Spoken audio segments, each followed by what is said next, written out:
Salve, salve, sábios e sábias do meu Brasil! Vamos mais uma vez compartilhar conhecimento e fazer esse mundo mudar? Então vem comigo, que a nossa missão começa agora. Roda a vinheta, meu bro!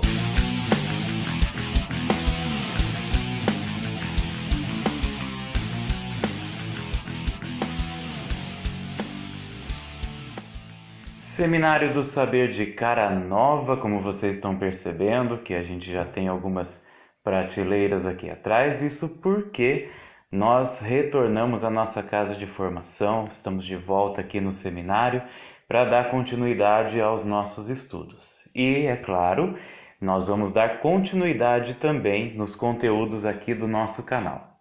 E antes de a gente começar, eu quero mais uma vez agradecer os likes, as curtidas e peço que vá deixando o seu like, vai deixando o seu comentário, ative as notificações aí do canal para você ficar por dentro das novidades que vão surgindo aqui. Hoje o nosso assunto é dando continuidade aquele último da célula, mas hoje especificamente nós vamos falar um pouco sobre a célula procariótica ou, de uma maneira geral, dos seres procariontes. E então, as referências que eu utilizei para passar esse conteúdo para vocês foram as mesmas do vídeo passado. Então, eu utilizei o site do Só Biologia, também utilizei o livro do Bruce e do Alberts, que é Fundamentos da Biologia Celular. Também utilizei o Junqueira e Carneiro, Fundamentos também da Biologia Celular e Molecular. E também utilizei um pouco o outro livro do Alberts, que é Biologia Molecular da Célula. Então segue aí para vocês as referências deste conteúdo de hoje.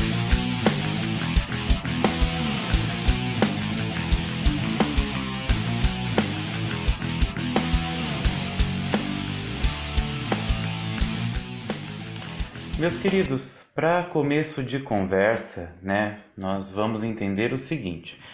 Quando foi descoberto a microscopia, a microscopia óptica mesmo, bem simples, nós conseguimos definir que existem dois tipos celulares, os seres eucariotos e os seres procariotos. E o nome deles já tem um significado. Então, se a gente pegar a palavra eucarioto, eucarioto vem do grego, da junção de duas palavras. A primeira, eu, que significa verdadeiro, e carion, que significa núcleo ou local principal. E quando a gente utiliza o termo procarioto, que também vem do grego, a palavra pro vem de primário ou primitivo e carion vem de núcleo, ou seja, são células que, no caso dos procariotos, não possuem um núcleo que envolve um DNA. Então o DNA ele fica disperso ali no citoplasma da célula. E de acordo com o Alberts, no seu livro, podem ficar sossegados que muitas vezes vocês vão encontrar o termo bactéria e o termo procarionte. Vai ser semelhante na utilização dos livros. Um complementa o outro. Por quê? Porque os maiores representantes dos procariotos são justamente as bactérias, as cianofícias, que são bactérias que conseguem fazer o processo de fotossíntese, ou seja, gerar energia e alimento através da energia solar, e tem um outro grupo de bactérias que são as arqueobactérias, que são bactérias que conseguem viver em ambientes muito agressivos, muito extremos, mas eles têm aparato para poder viver bem nesses locais.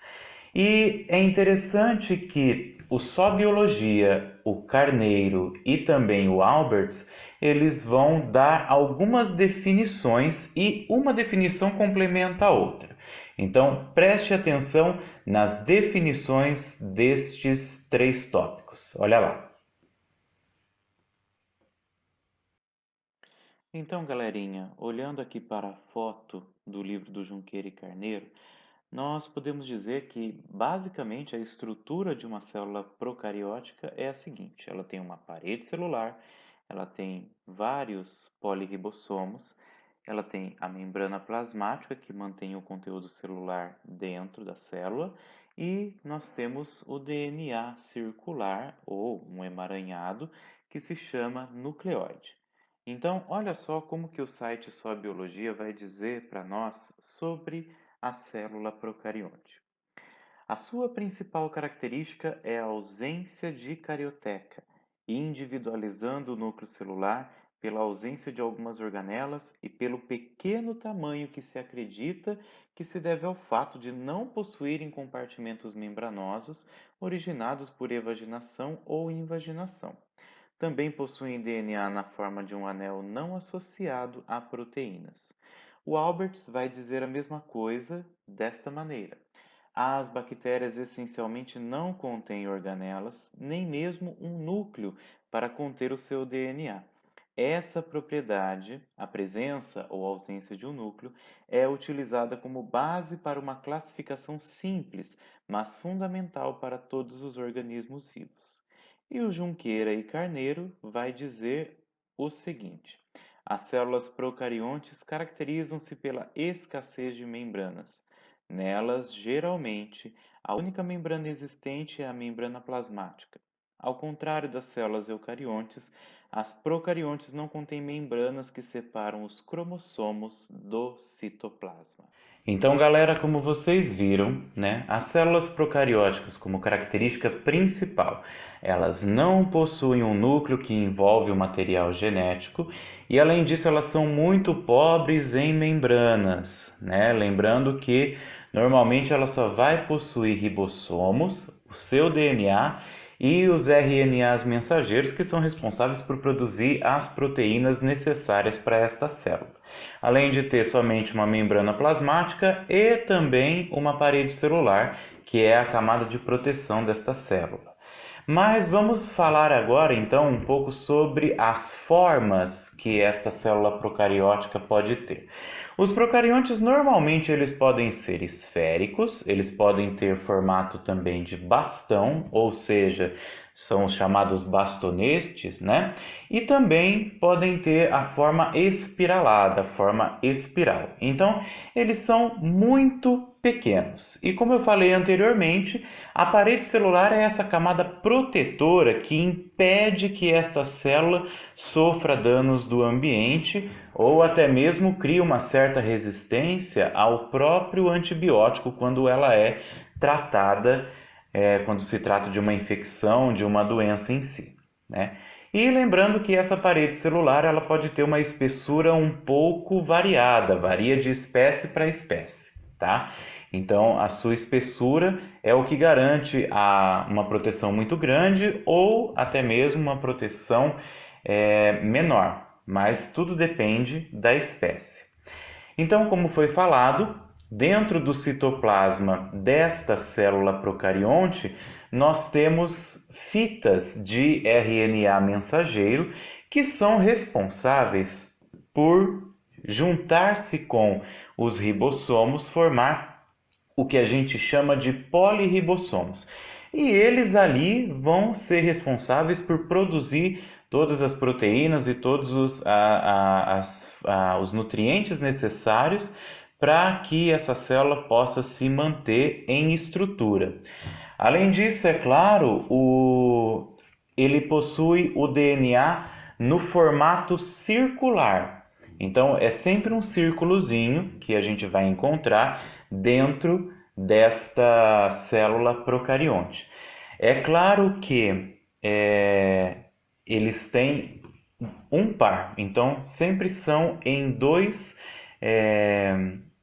DNA circulares que vão estar dentro do citoplasma da célula.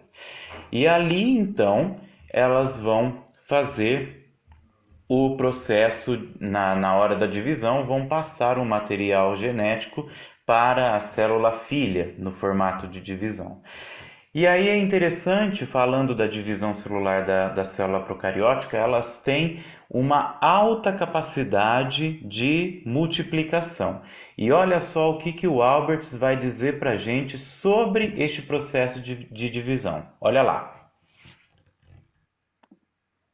Sobre as divisões celulares das células procarióticas, o Alberts vai dizer a seguinte coisa. As células se reproduzem rapidamente, dividindo-se em duas. Sob condições ótimas, quando os nutrientes são abundantes, uma célula procariótica pode duplicar-se em um espaço de tempo tão curto quanto 20 minutos. Em 11 horas, por divisões repetidas, um único procarioto pode dar origem a mais de 8 bilhões de descendentes, o que excede o número total de humanos presentes sobre a Terra. Graças ao seu grande número, velocidade de crescimento rápido e capacidade de trocar porções de material genético por um processo similar ao sexo, as populações de células procarióticas podem desenvolver-se rapidamente, adquirindo de forma rápida a capacidade de utilizar uma nova fonte de alimento ou resistir à morte por um antibiótico novo. Então, como vocês viram na citação do Alberts, vocês vão perceber que por causa dessa grande capacidade que elas têm de se multiplicar, de criar novos seres idênticos a elas, então elas podem muitas vezes viver em ambientes que, para nós, seres vivos pluricelulares, não temos a capacidade de viver. Então, estes organismos procariontes, eles podem viver ou em colônias, como o Albert falou, ou podem ser somente um ser unicelular, vivendo sozinhos, isolados, né? E, além disso, eles podem viver numa diversidade de ambientes que muitas vezes nós não conseguimos viver. Como, por exemplo, existem bactérias que podem viver em poças quentes de lama vulcânica, onde elas conseguem resistir a essas altas temperaturas.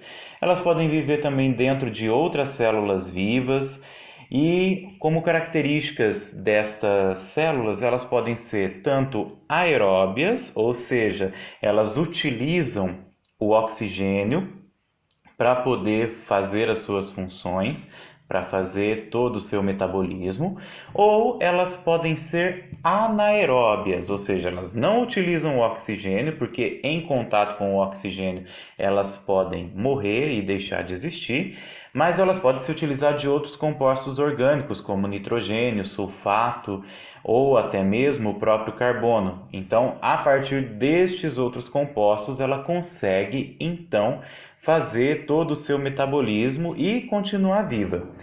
E é interessante que dentro desta divisão do reino procarionte, nós podemos dividir os procariontes em dois domínios, o domínio bactéria e o domínio arqueabactéria. Ou seja, o domínio bactéria são aquelas bactérias mais comuns que nós estamos acostumados do nosso dia a dia, ou seja, aquelas que vivem no solo, aquelas que causam doença e aquelas que causam alguma nocividade a nós seres humanos. E também, falando do outro domínio, o domínio arquebactéria, são aquelas bactérias que são encontradas tanto em ambientes normais, né, de, por exemplo, pH comum, acidez comum, tudo mais, mas estes tipos de bactérias também podem viver em ambientes extremos, como por exemplo, ambientes com muita quantidade de sal, fontes ácidas realmente, ou até mesmo nas profundezas do oceano, que não tem luz, que tem muito pouco oxigênio e elas se utilizam de outros compostos. Então, mesmo que a célula tenha esta escassez de informações, elas são importantíssimas para nós, seres vivos, porque elas produzem muitos compostos que nós utilizaremos posteriormente.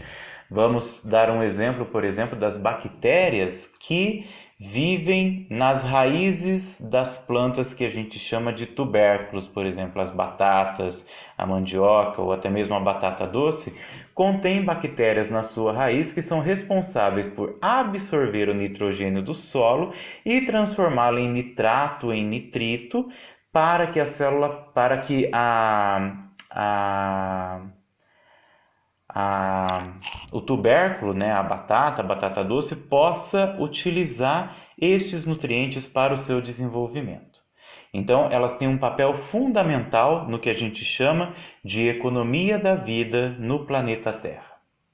Então, nós vamos agora partir para a revisão, para que vocês relembrem um pouco do que a gente aprendeu na aula de hoje. Bora lá!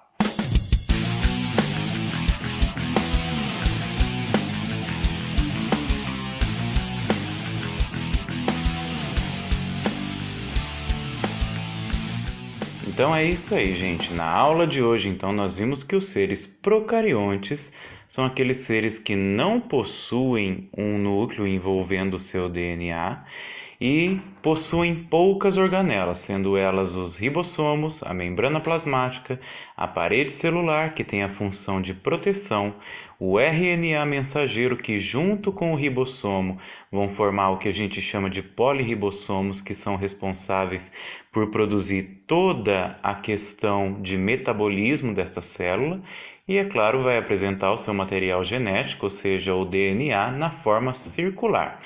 Lembrando sempre que ela tem uma alta capacidade de divisão, podendo então ser assim seres unicelulares ou viver em colônias.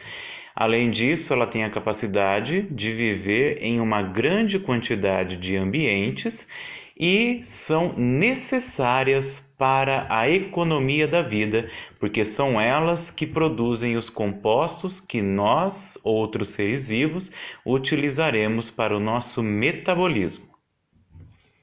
É isso aí, galera. Eu espero que tenham gostado da videoaula de hoje. Vá deixando aí seu comentário, deixa o seu like, se inscreva, ative os sininhos aí da notificação e qualquer dúvida pode deixar ali nos comentários que eu vou ajudando vocês e respondendo as questões que vocês deixarem, ok? Um forte abraço para vocês, fiquem com Deus e uma boa semana para vocês. Fui!